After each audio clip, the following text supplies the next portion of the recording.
శ్రీ గురుభ్యో నమ. శ్రీశైల మహాక్షేత్రం అత్యంత ప్రాచీనమైనది. ద్వాదశ జ్యోతిర్లింగాలలో ఒకటైన శ్రీ మల్లికార్జున లింగం, అష్టాదశ శక్తిపీఠాలలో ఒకటైన శ్రీ భ్రమరాంబికాదేవి శక్తిపీఠం రెండును ఇచ్చటనే వెలిసి ఉండుటచే ఈ క్షేత్రం మహామహిమాన్వితమైనది. ఈ పవిత్ర క్షేత్రానికి 4 దిక్కులా 4 ద్వారాలు కలవు. అవి తూర్పున త్రిపురాంతకము, పశ్చిమాన అలంపుర క్షేత్రం, ఉత్తర దిశలో ఉమామహేశ్వర క్షేత్రం, దక్షిణాన సిద్ధవట క్షేత్రం. ఈ ఉమామహేశ్వర క్షేత్రం మహబూబ్ నగర్ జిల్లాలో కలదు. శ్రీశైలం నుండి హైదరాబాద్ వెళ్లే రహదారిలో మన్ననూరు దాటిన తరువాత రంగాపురం అను గ్రామం వస్తుంది. ఈ గ్రామానికి అతి సమీపంలో ఎత్తైన కొండ మధ్య భాగాన వెలసిన ఈ ఆలయం చూపరులకు దూరం నుండే కనువిందు చేస్తుంది. కొండ దిగువ భాగాన ఉన్న శివాలయంలో ఒకే పానుపట్టంలో 2 లింగాలు ప్రతిష్ఠింపబడి ఉండుట ఒక విశేషం.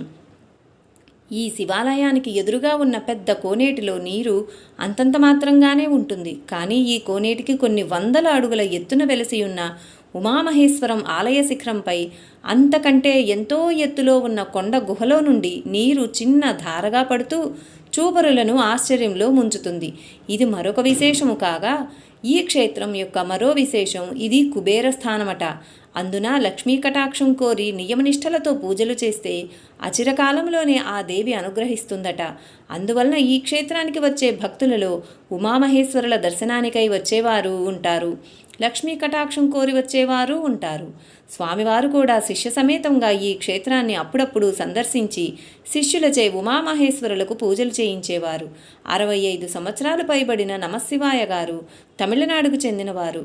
సంపన్న కుటుంబంలో పుట్టి వజ్రాల వ్యాపారం చేస్తూ సకల సౌఖ్యాలు అందుబాటులో ఉన్న వాటిని వదిలి తాను తరించాలి అనే తపనతో శ్రీశైలం వచ్చి స్వామివారి శిష్యుడై సన్యాసాశ్రమం స్వీకరించారు. స్వామివారి వద్ద కాషాయం స్వీకరించిన వారిలో ప్రథములు.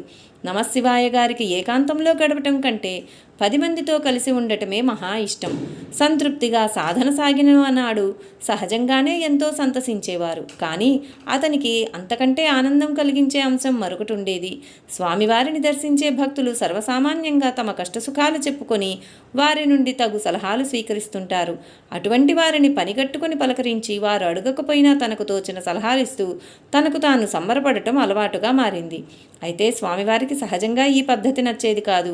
కోరి తన సంసార బంధనాలనే వదిలి వచ్చిన వ్యక్తి ఇలా పరుల ప్రాపంచిక విషయాలలో పనిగట్టుకుని తలదూచటం ఏమంత సమర్థనీయం? అది అతని పురోభివృద్ధికి ప్రతిబంధకమే కదా. సాధారణంగా ఏ సాధకుడైనా తన సాధన ఫలించాలంటే అచంచల భక్తి విశ్వాసాలతో భగవంతుని అర్చించాలి. ఒకవేళ తనకేమైనా దివ్యానుభూతుల అనుభవమైతే వాటిని భగవత్ ప్రసాదాలుగా నిండు మనసుతో నమ్మాలి. కానీ నమశివాయ గారు మాత్రం తనకు జాగ్రత్తావస్థలో అనుభవమయ్యే అనుభూతులను కూడా అవి తన మానసిక భ్రమలుగానో యాదృచ్ఛికంగా జరిగిన సంఘటనలుగానో నమ్మేవారు. లక్ష్యసిద్ధికి కావలసిన చిత్తశుద్ధి లేని తన శిష్యునికి ఒక గుణపాఠం నేర్పాలనుకున్నారు గురుదేవులు. అచంచల భక్తి విశ్వాసాలంటే ఎలా ఉండాలో ప్రత్యక్షంగా చూచే అవకాశం కల్పించారు. ఈ యాత్రలో నమశివాయ గారికి చేదోడు వాదోడుగా ఉంటూ తను కూడా అచ్చటనే సాధన చేసుకుంటానని స్వామివారి అనుమతితో ఉమామహేశ్వరానికి బయలుదేరిన 2వ వ్యక్తి గజానన్ మహారాజ్. నమశివాయ గారి వ్యక్తిత్వానికి పూర్తిగా భిన్నమైన వ్యక్తిత్వం గలవారు. అమిత భాషి. ఏకాంతంగా సాధన చేసుకుంటూ ధ్యానంలో నిమగ్నమవడం ఇతనికి అత్యంత ప్రీతిపాత్రమైన అంశం. తెల్లని ముతక పంచెలు ఒకటి కట్టుకొని రెండవది కప్పుకొని ఉండేవారు. 30 సంవత్సరాల బ్రహ్మచారి. నమశివాయ, గజానన్ మహారాజులతో పాటు స్వామివారి ఆజ్ఞ మేరకు ఉమామహేశ్వరం వెళ్లిన ఈ బృందంలోని 3వ వ్యక్తి నందికొట్కూరు వెంకటరామరాజు గారు. అచ్చట జరిగిన దివ్యానుభూతులకు ప్రత్యక్ష సాక్షి. అతను ఉమామహేశ్వర క్షేత్రాన్ని అంతకు మునుపే కొన్నిసార్లు దర్శించి ఉన్నారు. పైగా రంగాపురం, మన్ననూరు గ్రామాల్లో కొంతమంది పరిచయస్తులు కూడా ఉన్నారు. అందువల్ల పై ఇరువురికి తోడుగా వెళ్ళి వారిని ఆలయం దగ్గర విడిచి తగు ఏర్పాట్లు చేసి రమ్మని స్వామివారు అతన్ని పంపారు. ఆడిటర్గా విధి నిర్వహణలో భాగంగా ఎదురయ్యే ప్రతి అంశాన్ని సందేహపూరితమైన విమర్శనాత్మక దృష్టితో చూచే అతను తనకు అనుభవమయ్యే ఆధ్యాత్మిక అనుభూతులను కూడా అదే సందేహ ప్రవృత్తితో చూచేవారు. తన శిష్యుని ఈ మానసిక దౌర్బల్యానికి తగిన మందు వేయటానికే గురుదేవులు అతన్ని కూడా ఏదో సాకుతో ఉమామహేశ్వరం పంపారు. ఆ మందు ఎలా పనిచేసిందో ముందు చూద్దాం. సాధకులను వారి సాధనా పటిమ మరియు భగవంతునిపై వారికి గల భక్తి విశ్వాసాలను పరిగణనలోనికి తీసుకుని వారిని 3 తరగతులుగా విశ్లేషించవచ్చునట. 1 ఉత్తమ స్థాయిలోని సాధకులు, 2 మధ్యమ స్థాయిలోని సాధకులు, 3 అధమ స్థాయిలోని సాధకులు. ఉమామహేశ్వరం బయలుదేరిన ఈ ముగ్గురు వ్యక్తుల మనోభావాలు కూడా సరిగా పై 3 తరగతుల సాధకులను ప్రతిబింబించేవిగా ఉంటాయి. అలా బయలుదేరిన వాళ్ళు ముగ్గురు రంగాపురం చేరుకున్నారు. శివరాత్రి వంటి పర్వదినాల్లో మినహాయించి మిగతా రోజుల్లో ఆ ఆలయానికి ఇప్పటి వలె ఎక్కువగా సందర్శకులు వచ్చేవారు కాదు. అందువలన ఆలయ పూజారి రంగాపురంలో కాపురం ఉంటూ ఉదయమే వెళ్ళి అర్చన కార్యక్రమాలు ముగించుకొని తిరిగి మధ్యాహ్నమే ఇంటికి చేరేవారు. ఆలయం దగ్గరే ఎవరైనా భక్తులు బస చేయదలుచుకుంటే వారి సామానులను భద్రపరుచుకునేందుకు వీలుగా ఒక చిన్న గది ఉండేది. పరిచయస్తులు ఎవరైనా వస్తే వారికి తాళం చెవి ఇచ్చి పంపేవారు పూజారి. అందున రంగాపురం చేరి ఆలయ పూజారికి వాళ్ళు స్వయం పరిచయం చేసుకుని తాళం చెవి ఇమ్మని అడిగారు. దానికి ఆ పూజారి ఆలయం వద్ద ఒక వయోవృద్ధుడైన వైశ్యుడు తీవ్ర సాధన చేసుకుంటూ రాత్రింబవళ్ళు అక్కడే ఉంటాడు, అతని వద్ద నుండి తాళం చెవి తీసుకోండి అని అన్నారు. నిర్మానుష్యమైన వన్యమృగాలకు విషసర్పాలకు ఆటపట్టుగా ఉండే ఆ ఆలయ ప్రాంగణంలో భీతిని గొలిపే వాతావరణంలో నిర్భీతిగా ఒక వైశ్యుడు సాధన చేసుకుంటూ ఉన్నాడంటే అది అతని అనితర సాధ్యమైన ఆత్మవిశ్వాసానికి దర్పణం పట్టేదిగా ఉంది. వాళ్ళు ఆ వైశ్యునితో పరిచయం చేసుకుని గది తాళపు చెవి తీసుకొని అక్కడ ఉండదలుచుకున్న రోజులకు సరిపడా తమ వెంట తెచ్చుకున్న సామానులు ఆ గదిలో భద్రపరుచుకున్నారు. సాయంకాలం రాజుగారు మితభాషి అయిన ఆ వైశ్యునితో స్వామివారి గురించి, ఆశ్రమాన్ని గురించి వివరించి అసలు విషయం బయటపెట్టారు. మీరు ఈ నిర్జన భయంకర వాతావరణంలో నియమనిష్టలతో సాధన చేస్తూ నిర్భయంగా నిశ్చింతగా ఉన్నారంటే ఉమామహేశ్వరులపై మీకున్న అచంచల భక్తి విశ్వాసాలను తెలియజేస్తున్నాయి. కానీ అంతటి భక్తి విశ్వాసాలు కలగాలంటే మీరింతకు పూర్వమే ఈ క్షేత్ర మహత్యాన్ని ప్రత్యక్షంగా చవిచూచి ఉండాలి. దయచేసి ఆ వివరాలు చెబుతారా అని అతను అడిగారు. క్షేత్రమహిమపై అవగాహన లేని వారికి ఆ అనుభవాలు చెబితే నమ్మకపోగా అవహేళన చేస్తారనే అన్నారు ఆ వైశ్యుడు. ఈ సాధువులు మండల పర్యంతం ఇచ్చటనే ఉండి సాధన చేయటానికి వచ్చి ఉన్నారు. ఈ క్షేత్రమహిమను తెలిపే మీ స్వీయ అనుభవాలు చెబితే వారింకా భక్తి శ్రద్ధలతో సాధన చేసుకుంటారు కదా అని అతను వైశ్యుణ్ణి నమ్మించగలిగారు. అప్పుడు ఆ వైశ్యుడు తన అనుభవాలను ఇలా వివరించారు. ఒకప్పుడు మాదొక సంపన్న కుటుంబం. పేదలకు పెండ్లిండ్లు చేయటం, అన్నదానాలు చేయటం వంటి పుణ్యకార్యాలకు పేరు మోసి ఉండేది. సిరితాపోయిన పోవును కరిమింగిన వెలగపండు కరిణిని సుమతి అన్నట్లు విధి వైపరీత్యం వల్ల మా సిరి సంపదలు మా కళ్ల ముందే హారతి కర్పూరంలా హరించుకుపోయాయి. ఇంతలోనే నా చిన్నారి కూతురు చూస్తుండగానే పెరిగి పెద్దదై పెండ్లీడుకు వచ్చింది. కట్నం కాదు కదా, కనీసం ఖర్చు పెట్టి పెళ్లి చేసే స్తోమత కూడా నాకు లేదు. ఏదైనా అనుకోని అద్భుతం జరిగితే కానీ అమ్మాయి పెండ్లి జరిగేటట్లు లేదు. అందుకై మనుష్యుల మీద ఆధారపడకుండా ఆ ఆది దంపతుల ఆశీస్సులు కోరి ఉమామహేశ్వర క్షేత్రం చేరాను. తండ్రి, ఓ తండ్రిగా నా కూతురు కళ్యాణం చేయడం నా కనీస బాధ్యత. నేను దీక్షగా మీ పద సన్నిధిలో 40 రోజులు నా శక్తివంచన లేకుండా మీ నామస్మరణ చేస్తాను. మీరు కరుణించి నా కూతురు పెండ్లి జరిగేలా ఆశీర్వదించండి. నేనేమీ కైవల్యం కోరలేదు కదా తండ్రి అని ఉపాసన ప్రారంభించిన నేను అనుభూతులకు పొంగిపోక, అనారోగ్యం పాలైన కృంగిపోక నిరంతరం పంచాక్షరీ మంత్రం పఠిస్తుండేవాడిని. అనుకున్న గడువు దగ్గర పడే కొద్దీ నాలో నిరాశ నిస్పృహలు చోటు చేసుకోసాగాయి. సాధన ఇంకా కఠినతరం చేశాను. అలిగి అన్నపానాదులు కూడా మానుకొన్నాను. కేవలం ఆ పురాణ దంపతుల పాదోదకముతో ప్రాణాలు నిలుపుకుంటున్నాను. శోష వచ్చి సొమ్మసిల్లి పడిపోయాను. దీక్ష ముగియటానికి కేవలం 5 రోజుల వ్యవధి మాత్రమే ఉంది. అలాంటి స్థితిలో మా ఊరి నుండి నన్ను చూడడానికి కొందరు వర్తక ప్రముఖులు వచ్చారు. వారిలో ఒక వ్యక్తి నాతో, మామయ్య, రేపు నీ కూతురు పెండ్లి, వరుడు కూడా మన ఊరివాడే, ఈతని కుమారుడు, పెండ్లి పీటల మీద కూర్చునేందుకు అత్తయ్య గారు మిమ్మల్ని పిలుచుకురమ్మంటే మేము వచ్చాము అని అన్నాడు. అతను నాతో పరవచ్చికాలు ఆడుతున్నాడనుకుని ఆడబిడ్డ తండ్రిని అనుకున్న తక్షణం పెండ్లి చేయటానికి నేనేమైనా మీ మాదిరి లక్ష్మీపుత్రుణ్ణి కాదు కదా. మరి ఈ పరమేశ్వరుని అనుగ్రహం ఉంటే నా కూతురు ఏనాటికైనా పెండ్లి కూతురు కాకుండా ఉంటుందా అని అన్నాను. అప్పుడు అచ్చట ఉన్న మిగతా పెద్దలు అతను చెప్పిన దాంట్లో అసత్యం లేదని అసలు విషయం ఇలా చెప్పారు. ఈతని కుమారునికి పొరుగురి అమ్మాయితో నిశ్చయం జరిగింది. పెండ్లి తరపు వాళ్ళు కళ్యాణ మంటపానికి కూడా వచ్చారు. పెండ్లి రేపటి దినం జరగాల్సి ఉందనగా కట్న కానుకలు ఇచ్చిపుచ్చుకునే విషయంలో వచ్చిన స్వల్ప విభేదాల వల్ల పెండ్లి ఆగిపోయింది. ఈ ముహూర్తానికే తన కూతురుకు మనకంటే మంచి సంబంధం చూచి పెండ్లి చేస్తామన్నారు. మన ఊరి వైశ్యులంతా డబ్బుకు గడ్డి తినేవారని తిట్టిపోశారు. అందున మేము కూడా ఈ విషయాన్ని మన గ్రామ పరువు ప్రతిష్టలకు సంబంధించిన విషయంగా తీసుకున్నాము. మీరు సమ్మతిస్తే ఇదే ముహూర్తానికి రేపటి రోజు వారి అబ్బాయితో మీ కూతురు వివాహం జరుగుతుంది. కట్న కానుకల విషయం కానీ పెండ్లి ఖర్చుల విషయం కానీ మీరు ఆలోచించకండి. ఆ విషయాలు మేము చూచుకుంటాము. మీరు వెంటనే ప్రయాణం కండి అని అన్నారు. ఆ మాటలు వింటూనే నా ఆనందానికి అవధులు లేకుండా పోయింది. ఒక క్షణం కండ్లు మూసుకొని మానసికంగా ఉమామహేశ్వరుల పాదపద్మాలకు మనసారా పాదాభివందనం చేశాను. కలలో కూడా ఊహించని విధంగా ఇలాంటి సంపన్నునితో బియ్యమందడం కేవలం ఈ ఉమామహేశ్వరుల కటాక్షం వల్లనే. అందున దీక్ష పూర్తి కానిదే మధ్యలో రావటం భావ్యం కాదు. కావున మీతో నేను రాలేను. దయచేసి నన్ను అర్థం చేసుకోండి. నా కూతుర్ని మీ కూతురుగా భావించి మీలో ఒకరు పెండ్లిపీటల మీద కూర్చొని ఈ వివాహ కార్యక్రమం జరిపించండి. తరువాత నూతన దంపతులను ఇక్కడికే తీసుకువస్తే అందరం ఈ ఆది దంపతుల ఆశీస్సులు అందుకోవచ్చును అని అన్నాను. నా భక్తి భావనకు చలించిపోయిన పెండ్లి కుమారుని తండ్రి భావావేశంతో, అపరలక్ష్మిలా ఉన్న మీ కూతురు మాకు కోడలుగా రావటమే మా అదృష్టం. ఇంత భక్తి ప్రపత్తులున్న మీ వద్ద కట్నం తీసుకోను. పైగా ఉభయ ఖర్చులు నేనే భరించి మీ కుమార్తెను మా కోడలుగా చేసుకుంటానని ఈ ఆది దంపతుల సమక్షంలో ప్రమాణం చేస్తున్నాను అని అన్నారు. అది విని అక్కడున్న వారంతా అవాక్కైపోయారు. ఇదివరలో కట్నం వద్ద పేచి పెట్టుకున్న వ్యక్తి ఇలా మారిపోవటం ఆ దేవదేవుని మహిమ విశేషమే అని పొంగిపోయారు. అలా నా కూతురు వివాహం వైభవంగా జరిగింది. ఇంతకంటే నాకేం కావాలి? పబ్బం గడిచింది కదా అని ఈ పురాణ దంపతుల పూజలు మానలేదు.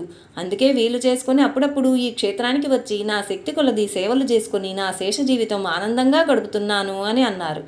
కూతురు పెండ్లి కావాలనే కోరికతో ఉపాసించినప్పుడు ఏ విధంగా మీపై కరుణామృతం కురిపించారో మీరు మాకు వివరించారు. పెండ్లి జరిగిన పిమ్మట ఏ స్వార్థ చింతన లేక కేవలం పారమార్థిక చింతనతో పూజలు చేస్తున్న మీకు సహజంగా ఎన్నో దివ్యానుభూతులు కలిగి ఉండాలి. దయచేసి వాటిని కూడా వివరిస్తారా అని రాజుగారు అడుగగా అతను ఆషామాషీగా, ఎవరంటే వారు ఈ ఆలయంలో ఒంటరిగా నిద్రించేందుకు సాహసించరు నాలాగా.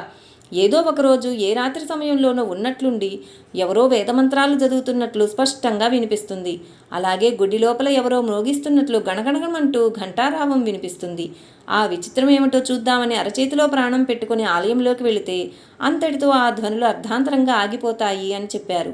మెలకుగా ఉన్నప్పుడే మీరు ఈ ధ్వనులు విన్నారా?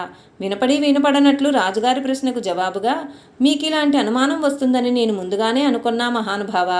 నేను మేలుకొని ఉన్నప్పుడు నా చెవులతో నేనే విన్నాను.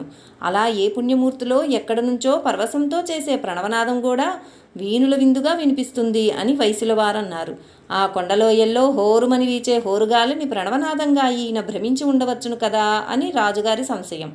అది వ్యక్తం చేస్తే అంతటితో అతను తన అనుభవాలు చెప్పటం మానేస్తారనే భయంతో రాజుగారు మౌనం వహించారు. సరిగ్గా ఈ గుడి పై భాగాన ఉండే గుహలో నుంచి నీరు బొట్లు బొట్లుగా ఈ గుడి మీద పడుతుంది. ఈరోజు మీరు చూచినట్లు. కానీ ఏదో ఒక దివ్య ముహూర్తంలో ఇదే గుహలో నుంచి ఊహించలేనంత పెద్దగా జలపాతంలాగా నీళ్లు ఈ గుడి మీద పడుతుంటాయి. ఆ గుహాంతర్భాగంలో వెలసిన ఆ ఆది దంపతులకు దేవతలు ఆ ఘడియలో అభిషేకం చేస్తుంటారని, ఆ అభిషేక తీర్థమే అలా ఒక ప్రవాహంలా మారి గుహలోంచి బయటకు వచ్చి ఈ గుడి మీద పడుతుందని మహనీయులు అంటారు. ఆ అరుదైన సంఘటన నేను నా జాగృతావస్థలో స్వయంగా చూశాను. ఆ పురాణ దంపతుల అనుగ్రహానికి నోచుకున్న వారికే ఆ అభిషేక జలపాత దృశ్యం చూచే అదృష్టం ఉంటుందట. ఆ దేవదేవుని అనుగ్రహం వల్ల మాకు ఆ అపూర్వ దృశ్యం చూచే భాగ్యం కలిగితే ఎంతో బాగుండును కదా అని రాజుగారు అనుకుంటుండగా ఆ వైశ్యుడు, మీ స్వామీజీ వారు శివాంశ సంభూతులని మీరే అన్నారుగా, ఆయన అనుగ్రహం ఉంటే మీకు ఆ ప్రాప్తి తప్పక లభిస్తుంది. పరమేశ్వరుడు అనుగ్రహించి ఫలితం ఇవ్వదలచిన దానిని స్వీకరించి అనుభవించే అర్హత ప్రాప్తం భక్తునికి ఉండాలి కదా అని అంటూ తన అనుభవాలు చెప్పటం ముగించారు. అన్యథా శరణం నాస్తి త్వమేవ శరణం మమ అని తన్ను శరణు వేడిన నిస్సహాయులను అనూహ్యమైన రీతిలో ఆ దేవదేవుడు ఎలా ఆదుకుంటాడో వైశ్యుని వృత్తాంతంతో మనకు విశదమవుతుంది కదా.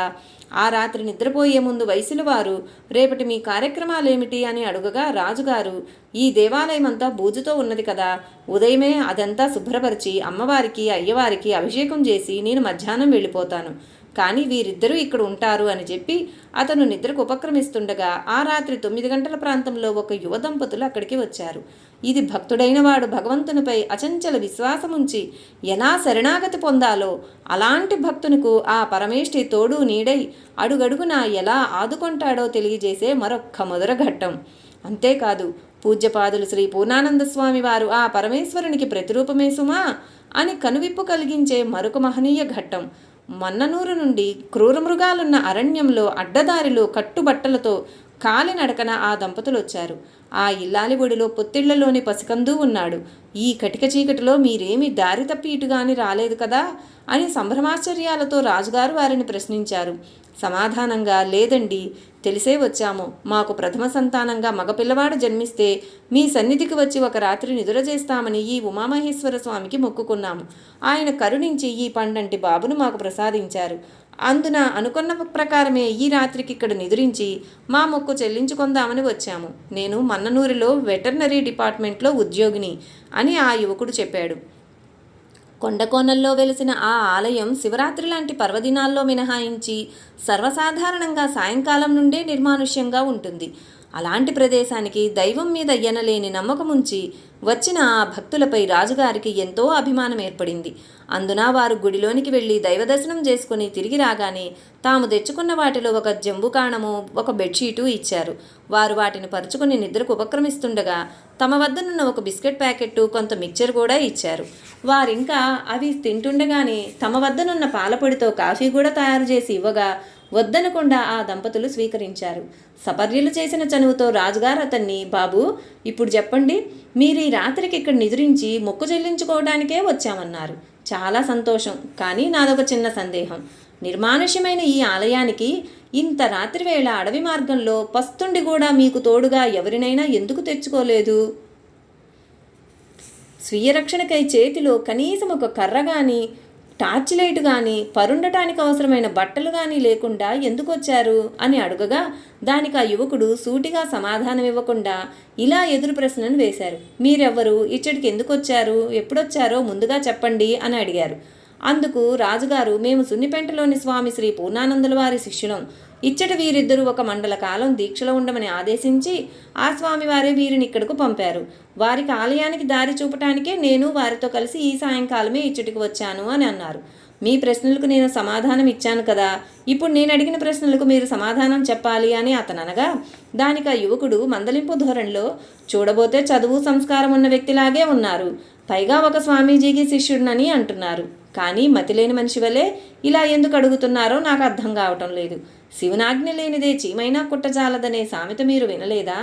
ఆ ఆత్మవిశ్వాసంతోనే ఈ దేవదేవుని పాద సన్నిధికి బయలుదేరినాం. ఆ పాదయుగలి ఆపదల నుండి మమ్మ ఆదుకుని తోడు నీడగా ఉంటారనే నమ్మకం ఉండబట్టే కదా పాలు తాగే పసిబాలునితో వయసులో ఉన్న భార్యతో సహా నిస్సంకోచంగా ఒంటరిగా ఇంత రాత్రి వేళ ఇక్కడికి వచ్చింది.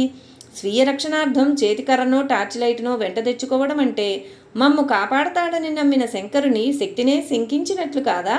మాకు తోడుగా ఉండటానికి ఎవరినైనా ఎందుకు తెచ్చుకోలేదన్నారు కదా, మీరు మాకిప్పుడు తోడుగా రాలేదా? మరి మిమ్మల్ని ఎవరు రప్పించారంటారు? ఈ ఉమామహేశ్వరునిపై భారం వేసి మేమొస్తుంటే మీ స్వామివారు ఈరోజే మిమ్మల్ని ఎందుకు పంపారంటారు? మాకు తోడుగా ఉండాలనే కదా. అదే మిమ్మల్ని రేపటి దినం ఎందుకు పంపలేదు? పోనీ మీరు మేము ఇలా కలిసి ఒకే రోజు రావటం యాదృచ్ఛికమే అనుకుందాం, కానీ మేమొస్తుండగానే మాకెదురొచ్చి మీరేమీ దారి తప్పి రాలేదు కదా అని ఆదుర్తాతోనూ ఆప్యాయతతోనూ ఎవరడగమన్నారు? కట్టుబట్టలతో వచ్చిన మేము కటిక నేలపై నిద్రించక తప్పేది కాదు, కానీ మీకోసం తెచ్చుకున్న జంబుకాణము, బెడ్షీటు మేము అడగకున్నా మిమ్మల్ని ఎవరిమ్మన్నారు? రిక్తహస్తాలతో వచ్చిన మేము పస్తు పరుండటానికి సిద్ధమయ్యే వచ్చాము, కానీ బిస్కెట్లు, మిక్చరే కాక ఈ వేళ కాని వేళలో కాఫీ కూడా తయారు చేసి ఇవ్వాలని మీకెవరు బుద్ధి పుట్టించారు? నిండు ప్రేమతో మా హృదయ తంత్రులను మీటుతున్న మీ ఈ పరిచర్యలన్నింటినీ కేవలం యాదృచ్ఛిక సంఘటనలేనని మమ్మెలా అనుకోమంటారు? తాము తెర వెనుక నుండి మీతో ఈ పరిచర్యలు చేయిస్తున్న ఆ మహనీయులకు మానసికంగా అప్పుడే మా కృతజ్ఞతాంజలి సమర్పించుకున్నాం. మేము ఈ రాత్రికి ఇచ్చటికి వస్తున్న విషయం ఈ పురాణ దంపతులకు గాక అన్యులకు ఎలా తెలుస్తుంది? కానీ ఈ బిడ్డలకు తోడుగా ఉండాలని మేమొచ్చిన సమయానికే మిమ్మల్ని ఇచ్చడుకు పంపి మీతో ప్రేమపూర్వకమైన పరిచర్యలు చేయించిన భక్తవత్సలురైన మీ సద్గురువు సామాన్యులు మాత్రం కాదు. వారు భవిష్యద్ద్రష్ట అయిన దైవాంశ సంభూతిలో లేక ఈ పరమేశ్వరునికే ప్రతిరూపమో తప్ప అన్యం కాదు. ఇంతటి మహనీయుడు మీకు సద్గురువుగా దొరకడానికి మీరెంత సుకృతం చేసుకున్నారో అన్నారు. కాలాతీతమైంది, ఇక మీరు విశ్రమించండని వారు నిద్రకు ఉపక్రమించారు. భావయుక్తము దృఢమైన భక్తి విశ్వాసాలతో కూడిన అతని ఆ వివరణ విన్న రాజుగారికి అప్పుడు కొంత కనువిప్పు కలిగింది. ఆ మరునాడు సూర్యోదయం కాగానే దైవదర్శనం చేసుకుని ఆ దంపతులు తిరిగి మన్ననూరు వెళ్ళిపోయారు. తెల్లవారుజామున ఆ ముగ్గురు లేచి తమ కాలకృత్యాల్లో నిమగ్నులైనారు. స్నానం తప్ప మిగతా దినకృత్యాలు నిర్వహించి వచ్చిన రాజుగారు, గజానన్ గారులు దేవాలయానికి ఎడమవైపున గదిలో కూర్చుని ఏవో విషయాల గురించి మాట్లాడుకుంటున్నారు. బయటకు వెళ్ళిన నమశివాయ గారు ఇంకా రాలేదు. ఇంతలో ఆ వయసుల వారు వచ్చి, ఏంటి, మీరు స్వామివారికి అభిషేకం చేయాలని నిన్న రాత్రి చెప్పారు కానీ ఇంకా టిఫిన్ గురించి ఆలోచిస్తూ కూర్చున్నారే? అభిషేకానికి నీళ్లు కావాలి కదా, పైనుండి పడుతున్న నీటి క్రింద నేను ఒక కుండను పెట్టాను, అది నిండితే తీసుకువచ్చి అభిషేకం చేసుకోండి అని అన్నారు. అప్పటికే ఉదయం 7 గంటలు దాటి ఉండవచ్చు. వెంటనే దేవాలయమునకు కుడివైపు నుండి ధడ్ ధడ్ అని ఏదో ఒక శబ్దం వినబడింది. అది విన్న అతను వారిద్దరితో, అదిగో అదిగో పై గుహ నుండి స్వామివారి అభిషేక జల ప్రవాహం వస్తోంది, రండి రండి వచ్చి చూడండి అని అంటూ పరిగెత్తుకుంటూ వెళ్ళారు. అతని ఆనందం ఏమిటంటే, నిన్న రాత్రి తాను చెప్పిందంతా నిజమేనని స్వామివారు వెంటనే నిరూపించారు కదా. తానేదో కోతలు కోస్తున్నానని వాళ్ళనుకుంటే ఇప్పుడు ఇదిగో దానికి తార్కాణం అని. వెంటనే రాజు వాళ్ళు వెళ్ళి చూడగా పై గుహ నుండి అతడు చెప్పినట్లు నీరు ప్రవహిస్తోంది.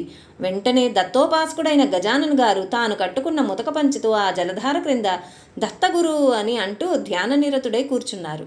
జిజ్ఞాసతో ఆ జలప్రవాహం ఎక్కడి నుండి ఎలా వస్తుందో నిరీక్షిస్తూ అటూ ఇటూ తిరుగుతున్న రాజుగారితో ఆ వయసుల వారు, ఏమయ్యా మీరు కూడా వెళ్ళి స్నానం చెయ్యండి, పో వెళ్ళు అని ప్రోత్సహించారు. అయితే ప్రాప్తం లేని అతను, లేదు స్వామి, చన్నీటిలో స్నానం చేస్తే నాకు జలుబు చేస్తుంది అని అంటూ అతని మాటల్ని నిరాకరించారు. అయ్యో ఇదేమిటి, మంచి అవకాశం మీరు పోగొట్టుకుంటున్నారే, అట్లయితే వెళ్ళి కొంత తీర్థంగానైనా తీసుకోండి అని అతను మళ్ళీ చెప్పగా రాజుగారు వెళ్ళి 3 సార్లు తీర్థం తీసుకున్నారు. ఇంతలోనే బయటకు వెళ్ళిన నమశివాయ గారు వచ్చి రాజుగారి దగ్గర నిలబడి ఆ నీటి ప్రవాహాన్ని తిలకిస్తుండగా రాజుగారు అతనితో, వెళ్ళండి స్వామి, మీరు కూడా వెళ్ళి స్నానం చేసి రండి అని చెప్పారు. అప్పుడు అతను, లేదు రాజు, అది మీరంతా అనుకున్నట్లు అభిషేక జలం కానే కాదు. పైన ఎక్కడో మట్టి ఆకులు పడి గట్టు తయారై ఉండవచ్చు. ఆ గట్టులో నీరు నిలబడి ఉండి కోతులు వెళ్ళి దాన్ని కెలికినప్పుడు గట్టు తెగిపోయి నీరు కిందకు వస్తుందే తప్ప వేరేమీ కాదయ్యా అని ఏమాత్రం నమ్మకం లేక అలా అన్నారు. వెంటనే ఎవరో ఆపివేసినట్లు ఆ జలప్రవాహం ఆగిపోయింది. అయితే నమశివాయ గారు అపనమ్మకంతో పలికిన మాటలు విని కోపోద్రిక్తుడైన ఆ వయసుల వారు, ఏమన్నావు, కోతులు చేసిన పనియా ఇది? నీవేమో కాషాయం కట్టుకున్నావు కదరా, పైగా ఒక మహనీయుని శిష్యుణ్ణని అంటున్నావు కదరా. నిన్న రాత్రి నేను ఆ మన్ననూరు దంపతులు చెప్పిందంత వినలేదా? పైగా కళ్ళారా చూచినా కూడా నమ్మకం కలిగి నీవెందుకు ఇక్కడికి సాధన కొరకు వచ్చావు? ఏం సాధన చేయాలని వచ్చావు? ఏం పొందాలనుకుని వచ్చావు?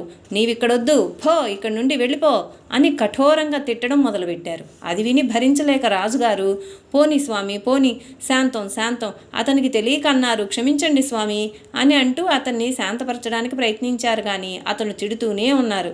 పాపం నమశివాయ గారు ఆ తిట్లకు వాడిపోయిన తామరతూడులా అయిపోయారు. ఆ వయసునికి అంతగా కోపం వస్తుందని అతను అనుకోలేదు.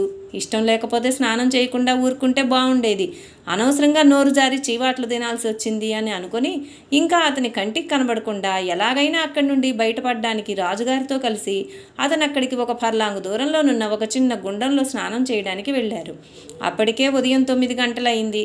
పరమేశ్వరుడు కరుణించి ఫలితాన్ని ఇవ్వదలిచినా అది ప్రాప్తమున్న వారికే లభ్యమవుతుంది, అంతేగాని అక్కడే ఉన్నంత మాత్రాన అందరికీ అబ్బదు.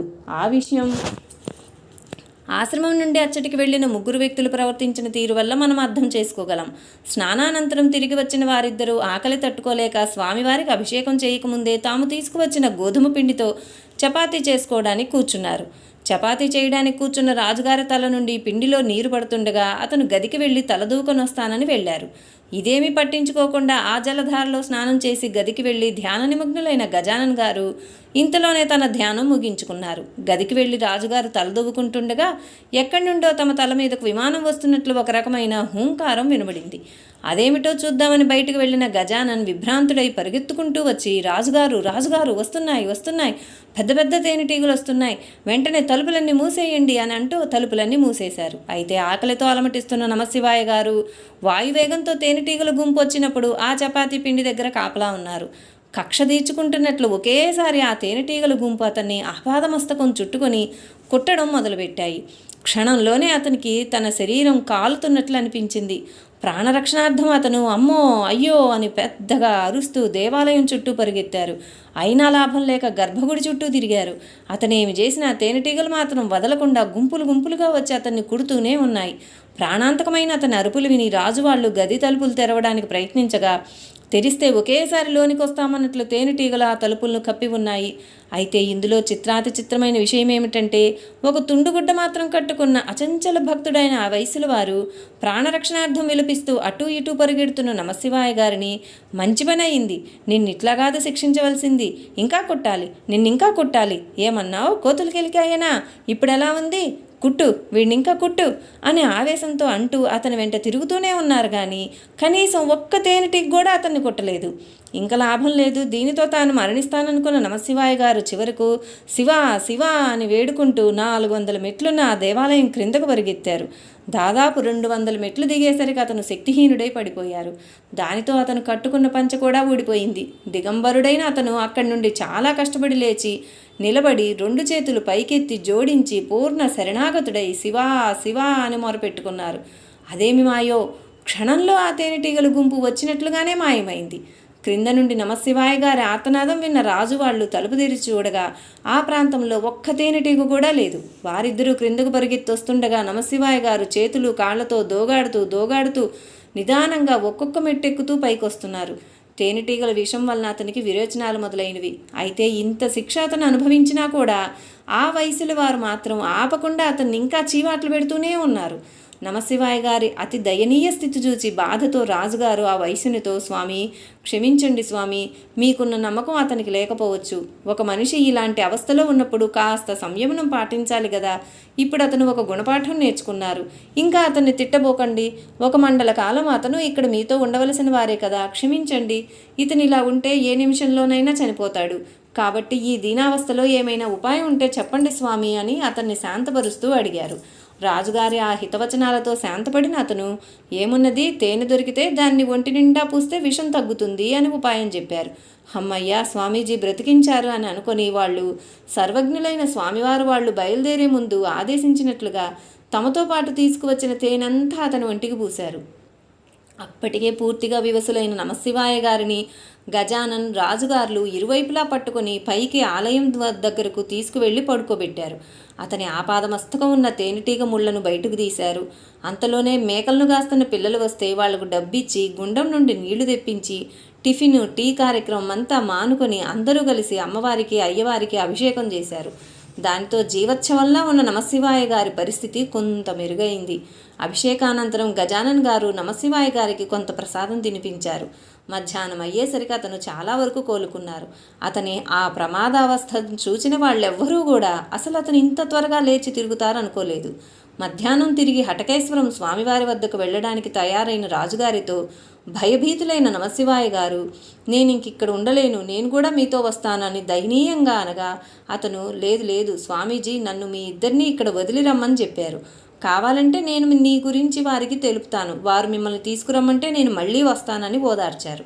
నమశివాయ గారి భయాందోళనని అర్థం చేసుకున్న ఆ వయసులో వారప్పుడు, ఎందుకయ్యా అంత భయపడతావు, పోతే పోని, ఇంత పవిత్రమైన ఈ దేవాలయ ప్రాంగణంలో ప్రాణం పోతే ఏమవుతుంది, దానికంటే గొప్ప అదృష్టం ఏమున్నది అని ధైర్యం చెప్పగా చివరికి అతను అక్కడ ఉండిపోయాడు. అయితే ఇంత విన్నా చూచినా కూడా, పైగా పూర్ణ పురుషులైన ఒక గురువుల శిష్యుడైనప్పటికీ కూడా రాజుగారిలోని కొన్ని అనుమానాలు తొలగిపోలేదు. అందులో ముఖ్యమైనది ఆ అభిషేక జలధార విషయం. నమశివాయ గారు అల్లిన ఆ కోతి కథపై అనుమాన బీజం అతనిలో పెరిగి ఒక వటవృక్షంలా మారింది. కాబట్టి వాటి గురించి నిజానిజాలు తెలుసుకోవడానికి అతను మిగతా వాళ్ళంతా ఏదో పనిలో ఉన్నప్పుడు ఎవరితో చెప్పకుండా మరొక వైపు నుండి ఆ గుహముఖానికి ఎక్కి వెళ్ళారు. అక్కడ అతను కూలంకషంగా పరిశీలిస్తే అక్కడ బొట్టు పెట్టుకోవడానికి కూడా మట్టి లేదు. ఆ గుహలో నుండి అప్పుడు కూడా చుక్కలు చుక్కలుగా నీళ్లు పడుతున్నాయి. అప్పుడు అతనికి మహద్గురువులైన స్వామివారు పవిత్రమైన ఉమామహేశ్వర క్షేత్రాన్ని ఒక వేదికగా వాళ్ళందరినీ నిమిత్తంగా చేసి ఈ మానవాళికి 3 రకాల ఉత్తమ, మధ్యమ, అధమ భక్తుల తీరును చూపిస్తున్నారనే జ్ఞానోదయం కలిగింది. అదే నిజం కూడాను. స్వామివారి ప్రతి లీల వెనుక ఏదో ఒక సందేశం దాగి ఉందని సూక్ష్మంగా పరిశీలిస్తే ఎవరికైనా అర్థమవుతుంది. అలా నమశివాయ గారు తన గురుదేవుల ఆజ్ఞకు కట్టుబడి 1 మండల కాలం ఉమామహేశ్వరంలో గడిపి ఆ తర్వాత తిరిగి వచ్చి జరిగినదంతా స్వామివారికి తెలియపరిచారు. అయితే ఇందులో మరొక అద్భుత విషయం ఏమిటంటే, అతనికి మాత్రం తనను దారి మధ్యలో పట్టుబడిన ఒక గజదొంగను ఊరి వాళ్లంతా కలిసి చింతకర్రతో బాదుతున్నట్లు అనుభవమైంది, కానీ తేనెటీగలు కుడుతున్నట్లు కాదట. అయితే గజానన్ గారు మాత్రం ఉమామహేశ్వరంలో 6 నెలలు ఉన్న తర్వాత తిరిగి వచ్చి మళ్ళీ కొంతకాలం స్వామివారి సేవలో ఉంటూ వారి పరిపూర్ణ అనుగ్రహాశీస్సులతో హిమాలయాలకు వెళ్ళిపోయారు. శ్రీ పూర్ణానంద స్వామి వారికి జై. లైక్ చేయండి, షేర్ చేయండి, సబ్స్క్రైబ్ చేయండి.